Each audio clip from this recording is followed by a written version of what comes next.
everybody. Welcome back to this episode of Liftoff Journeys. I'm your host, Jeannie Walden, and today I've got a very special guest. I've got Kristen McDermott, who is an incredible author, and she's going to tell you more about her background and what she's up to right now. Hi, Kristen. Well, thanks for having me, Jeannie. Thanks so much for being on the show. Tell the audience a little bit about your amazing background because, in addition to being an author, you're so much more, but I didn't want to spoil it, so you start. Well, I'm a marriage and family therapist by training, and then my career took this big turn, as life sometimes does, and I ended up doing research in resilience, and that was actually in the oncology world. So I worked in a hospital for about a decade and did research on why some people could go through that just horribly disruptive experience of cancer and come out the other side, obviously not wishing they had had that experience, but feeling somehow better for it. And, some people just did that. And so I had a partner at the time and we thought, what is it that they know? And can we learn from them and then teach it to other people? And so we ended up just developing this resilience training curriculum from that experience. I love it. I love it. And, I know you know a little bit of my story that my dad passed away from cancer not too long ago. And so I know that journey firsthand. I think, one of the most powerful emotions that you can go through is losing somebody that you love, whether you have forewarning or not. And just anybody going through the different stages of cancer and the realizations that they need to come to and their family needs to come to. It's a lot, not just on the person that has cancer, but on their family members as well. And I've just been so impressed with the resilience training that you've created because I've read your book and I have the book here, which I'm going to talk about in a second.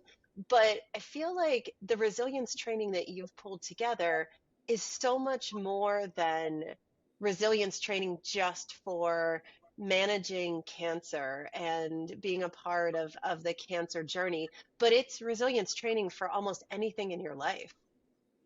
Yeah, so, we were in the cancer world, but what was interesting is people weren't signing up for long-term therapy with us. We would be in the room with them while they were hooked up to the infusion machines for a few hours at a time. And what we found was that people really wanted skills and tools that they didn't have to have a lot of training on, that they could use immediately to, manage all the decisions they had to make and talk to people, communicate better. And because there's a lot of opportunity for real connection with the people you love during that experience, but people didn't necessarily know how to do that. And so it was never about cancer. It was always just about skills that we could teach to anyone in short bits of time. And so pretty quickly after we ended up putting this whole training curriculum online, and then we started working with different populations. So we worked with Navy SEALs and their families, we worked with police officers, first responders.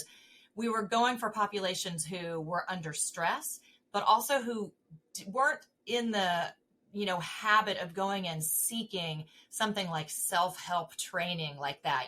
We were just looking for people who would take a short skill that they could learn and then go try it with their wife and kids, at home. And so it's funny how it took 20 years to distill it down to something really small and bite size, but people won't use it if it's too big. And so we had all this great research that showed that we really improved people's lives, but we had to get it in a format that people would use it, or it was frankly just going to sit there on the shelf forever.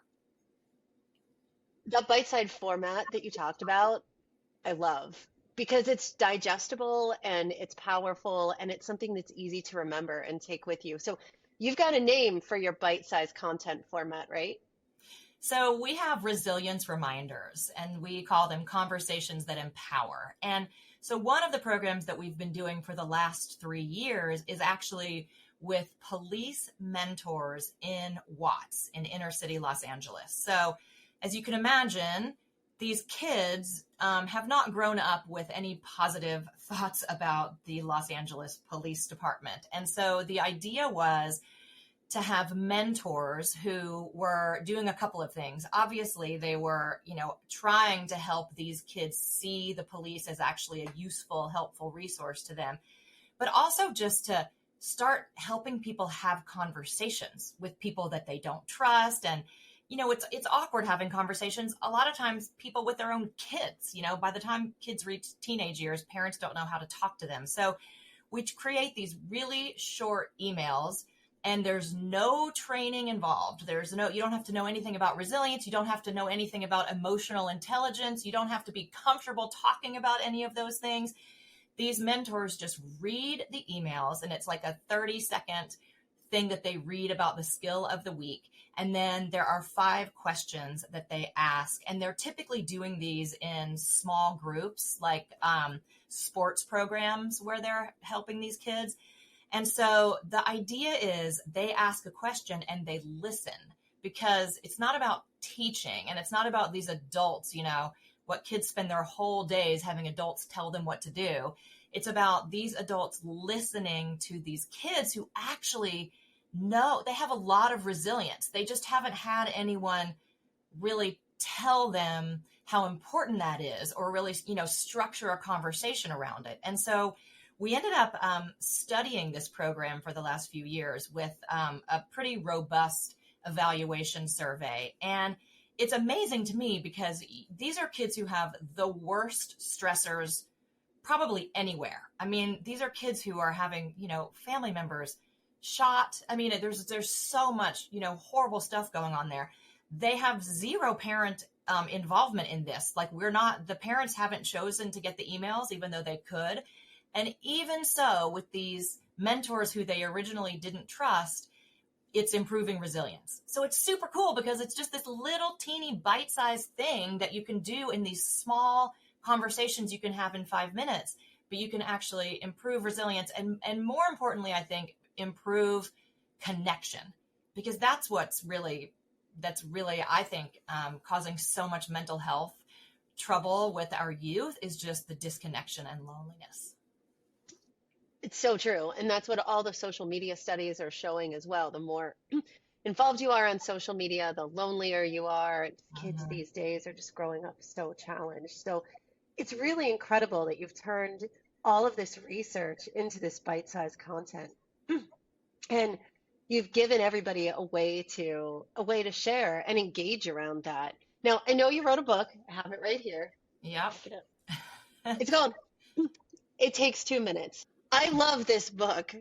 This book, as you know, I am obsessed with, and I tell you that all the time. I actually have started reading one page out of this book to my kids every single day. And my kids are grown. They don't live with me. So it's something, if they're not around to hear it, then I actually take a picture of the page and I message it to them, because what you've done is you've created these reminders about how we should act and what will help us get through the day in such a really clear and unique way that it really does change your perspective. And one of my favorites from the book is the story that you talk about. Instead of saying, I'm not good at something, think about what you are good at, and it will help you find a way to become better. And if you've got a second, if you don't mind, I'm going to share my version of that story. You can tell me if I've got it right. All right. So, because I was blown away by this. It said if a child says, "Oh, I'm not that good at school," then they're going to go in and they're going to really be quiet because they don't feel like they're good at school, which is going to cause the teacher to be concerned and say, "Hey, why isn't this child engaging in my class? There must be something wrong with them," which is going to cause an unknown bias with a teacher, most likely to think, "Oh, this child doesn't care about my class." So the teacher will act differently towards the child. The child then will be intimidated and not want to ask questions to the teacher. And the cycle will continue to where the child will become bad at school. Whereas in the story, you talk about if you think, hey, sometimes it takes me a little longer, but I eventually get there instead, then you go into the room knowing that, and you go up to the teacher and you have that conversation up front. Hey, I have ADHD, or I'm a little slow, or sometimes it takes me a little longer. Do you mind if I ask for some notes? Which causes the unconscious bias of the teacher to be really positive and want to help you because you took the initiative to do that, which changes the whole trajectory. And that story just resonated with me because I think, for my kids, I actually saw that happen with both of them. in middle school, in high school, and even in college. And now that they're grown up, I see that they're able to drive positive results by just walking into work, and coming in with that tone of, I'm not afraid to say that I need a little help. I'm not afraid to ask for it, and position themselves much better for success. And that's really nothing earth shattering that nobody knew, but it's something that I feel like if you're not reminded of, you sometimes forget, and you can fall into a negative place, and staying out of that negative place, will put you in a much better place. Is that is that a fair interpretation of one of the things in your book? It's a great interpretation. And the thing about most of these things that most of the skills, wherever you find them in the book or in the one of the programs, they're things you've probably heard before. It's not like I went out there and invented them all. And this particular one actually has so much research behind it. There's a woman named Carol Dweck, and she did all this research on the growth mindset. And it's like, if reading her book, you would love it because it goes deep into it. But not everyone can read a book or even wants to read a book. So I'm trying to just remind you of something that you're going to feel it like, oh, that totally makes sense. Let's try that. And then there's a way to try it, right then. You say it to your kid, you have a 30-second conversation about it. But behind everything, there's a lot of research in almost all of these things, not only just done by me, but, by others. And, this one's an interesting one because Carol's research, she took people all the way from, I think, middle schoolers and then all the way up through law school. And she said, the ones who had been told they were smart, when they came to something that was difficult for them, they thought there was something wrong because things were supposed to come easy to them, versus kids who had internalized this idea that, well, eventually, if I work hard enough, I figure it out. It serves them so much better because American kids, compared to some other cultures, we tend to give up our kids. We're like, oh, that's too hard. I must not be able to do that. I'm not going to try. Whereas some of these other kids that she studied, 30 minutes, an hour later, 2 hours later on an unsolvable problem, we're still trying to figure it out. So you can see how important that particular concept is.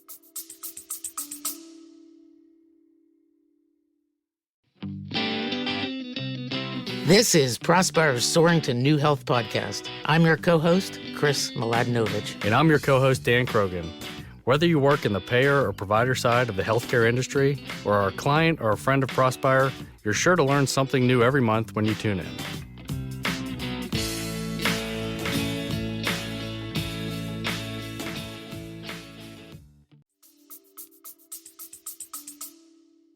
Yeah, that is fascinating. You and I could talk for hours and hours on this because my master's is in teaching. I don't know if you knew that, but my thesis was on tracking kids and putting them in different groups when they're younger, in kindergarten and first grade, and watching how they progress based on the groups they've put in when they're younger, and watching that follow through. So this is all really fascinating to me. But what's really interesting about that is, a few months ago, maybe a few weeks ago, we had a guest, Sergio, who was on our podcast, and his family ran away during some crazy times from Russia to the United States. So he was an immigrant, first generation. And when he got here to the United States, his family pretty much lived in poverty. But the way that he became so successful, and he says this in the podcast interview, is he knew that his family had been very successful in Russia. So he knew that it was going to take him longer, but he was eventually going to be able to make it. And that is literally just what you just said. And I just think that's so powerful. And it explains so much of today's generation as well, which I'm not going to comment on right now. But I think there's a lot of opportunity for any of those helicopter parents, of which I am one, to go back and fix things by letting your kids know they're not the smartest, best. Everything is perfect. That maybe they do need to work for it, because I think that sets you up for success. So that's so great. So it's funny today, that smart thing, though, just so you know, like, it drives my kids crazy, because as soon as I heard her research, I went home and I was like, you guys aren't smart. Don't pretend like I never said that. Like, I've been parenting you wrongly. I'm like, work hard. It's just funny. They're like, we get it, Mom, It's so true. It's so true.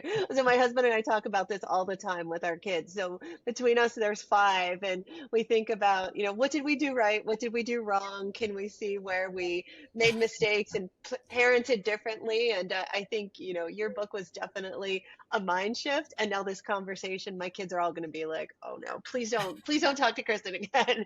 But it's all for a really great purpose. Now, where you are today is you've taken all of your research, you've taken all of your passion from being a therapist, and you've turned it into an incredibly powerful company called the McDermott Method. So tell us a little bit about what the McDermott Method is focused on doing.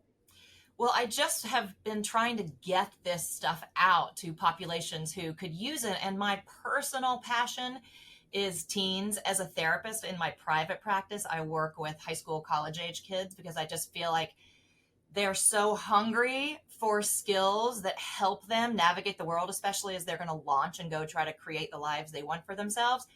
But in working with teens, I've found that really parenting teens and tweens, it's really kind of where it gets difficult to be a parent. And there are just skills that parents should know. And so my passion right now, I have several parenting courses, and they're all just about starting short conversations. I feel like parents sometimes have this idea that you have to have the talk. You have to have the talk about drugs and the talk about sex. And it's like, no one wants to do that. It's so scary. So I'm trying to help people have just short, easy, win-win conversations that are, yes, about the content. So yes, you're going to learn some skills, but also equally as important is just about listening. And for parents to not always feel like they're in the position of having to, impart their wisdom or decide what's the right thing or, tell their kids what to do or get them on the right track, but to just listen and drop the agenda and be an ally and really model, how you communicate well with people. So that's my passion right now. It's hard to just listen as a parent. It's hard to not just immediately solve the problem for your kids, regardless of whether it's helping them with their homework or solving, problems as they transition to adulthood. How do you advise people to learn to just listen? You know what comes up more than maybe any other thing to me is when someone will ask me, like they're stuck, like they don't know what to do, either about a consequence for a behavior or a decision for a kid, or they're just stuck. And I find that the best thing they can do, even if it's like a consequence that the kid has done something wrong, and this is starting from tweens and teens. So this may not be true around age 7, although it might still be true. But I think the best thing to do is ask the child. And that doesn't mean you're necessarily going to do what they say, but when you put it back on them, I can't tell you how many times, especially with my middle son, who is now 21, I've just been stumped because I'm like, you know what I believe? I feel like I've given you all the information you need, and yet you're still doing something that seems like it's not the best thing for you. I don't know what to do with you. Like, what would you do if you were me? Like, what do you think? Like, help me understand what's going on here, because you're not getting it. And like kids, when you put it back on them and legitimately wanting to know, they have really good ideas. Like, they have a lot of wisdom in there, and they'll end up, they don't really want to take responsibility if they can just be mad at the parent, right? Yeah. But when they have to take responsibility, it's like, you're right. You know what I mean? I totally know what you mean. Having a 21-year-old and a 20-year-old, I know exactly what you mean. And we live through that all the time. And the terrifying question, one other terrifying question that I think is really a great question to ask, not ever in the heat of the moment, right? Just when things are feeling good, is just getting some parenting feedback. Hey, how am I doing? What do you need? I'm not saying I'm going to do it, but honestly, in what ways are you finding my parenting working out for you? And in what ways, do you think I could do better? And usually if the tone is right and you have a decent enough relationship, you'll get some good information.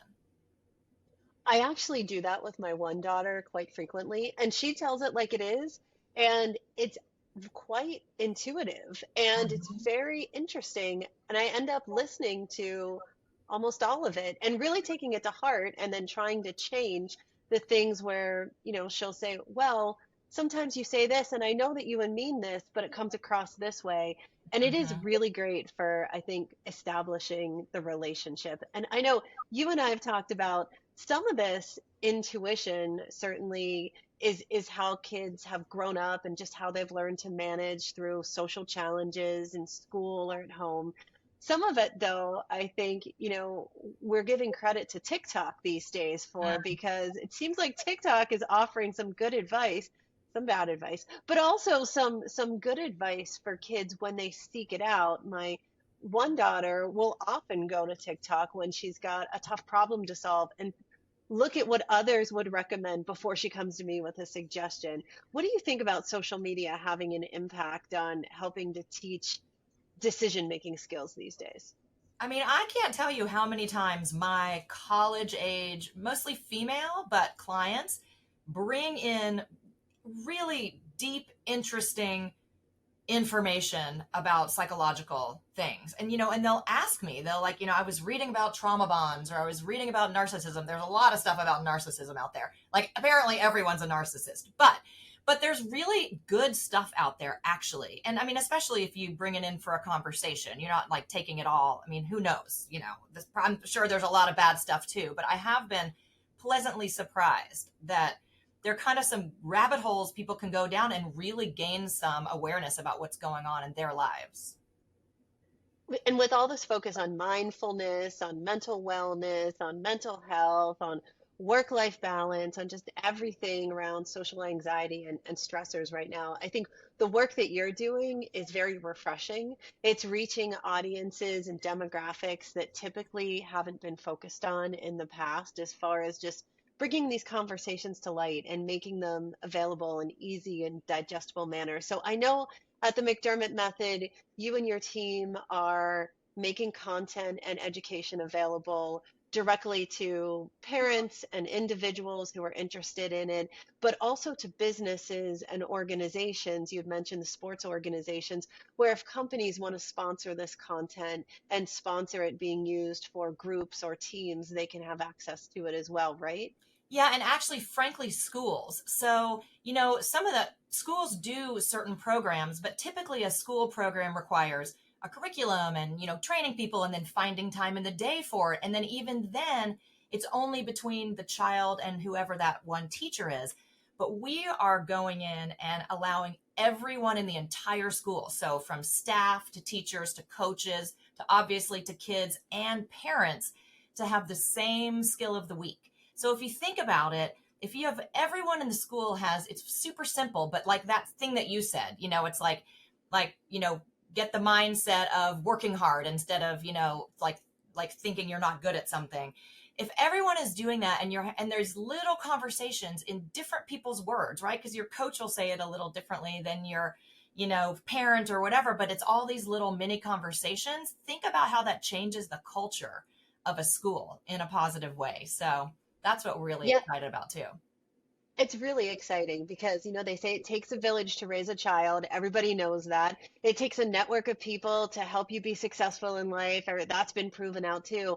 Imagine what a group of people all focused around the same skill of the week could do to improve mental wellness and social well-being. I think there's really good opportunity out there. Kristen, it's been so great to have you on the show as a guest. And the fact that everything you said, I'm relating back to prior podcast conversations that I had, is really interesting to me. So I'm going to go think about that and see how in the future we can integrate It Takes 2 Minutes into future podcasts. But this has been fantastic. Well, Thank you so thank you so much. much. I really appreciate it. Thanks. And tell us where we can go to get more information about working with you or working with your company. Just McDermottMethod.com. And McDermott is, maybe you'll put it in the notes or something, but Yes, MacDermott. Yeah. we will definitely have it underneath your name. And I really appreciate it, Kristen. Have a great day. Thanks.